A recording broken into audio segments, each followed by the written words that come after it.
শনিবার ভোররাত হঠাৎই বিস্ফোরণের আলোয় কিছু সময়ের জন্য আলোকিত হয়ে উঠল গাজার আকাশ। অথচ কয়েক ঘন্টা আগেই মার্কিন প্রেসিডেন্ট ট্রাম্প গাজায় বোমা হামলা বন্ধে ইসরায়েলকে দেন নির্দেশনা। গাজায় যুদ্ধ বন্ধে শুক্রবার ২০ দফা শান্তি চুক্তি প্রস্তাব পেশ করেন ট্রাম্প। এতে হামাস এবং ইসরায়েল উভয়ের পক্ষ থেকেই মেলে ইতিবাচক সাড়া। তবে ফিলিস্তিনিদের এখনই গাজায় ফিরে না যেতে সতর্ক করেছে ইসরায়েল। সামাজিক যোগাযোগ মাধ্যম এক্সে ইসরায়েলি সেনাবাহিনীর পক্ষ থেকে দেয়া হয় জরুরি ঘোষণা। গাজার উত্তরে অবস্থিত ওয়াদিকে বলা হয় বিপজ্জনক যুদ্ধাঞ্চল, তবে দক্ষিণে চলাচলের জন্য এখনো খোলা আছে রশিদ স্ট্রিট। আইডিএফ বলছে নিরাপত্তার স্বার্থে ফিলিস্তিনিদের উচিত ইসরায়েলি প্রতিরক্ষা বাহিনীর অভিযান এলাকায় না যাওয়া।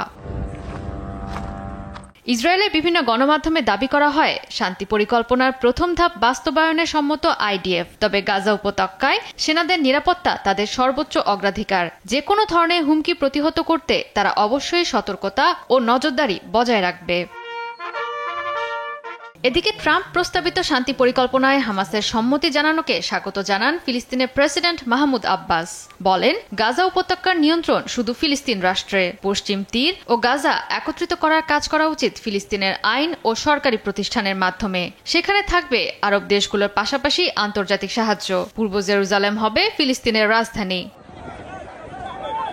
গাজায় রক্তপাত বন্ধে এমন উদ্যোগ গুরুত্বপূর্ণ ভূমিকা রাখতে পারে বলে মনে করেন জাতিসংঘের মানবাধিকার কমিশনের প্রধান ভলকার তুর্ক। তার আশা, আন্তর্জাতিক মানবাধিকার ও আইনের সঙ্গে সামঞ্জস্য রেখে কার্যকর হবে স্থায়ী যুদ্ধবিরতি। এরপরই শুরু হবে পুনরুদ্ধার ও পুনর্গঠন প্রক্রিয়া। বাস্তবায়ন হবে বহুল প্রতীক্ষিত দ্বিরাষ্ট্র পরিকল্পনা।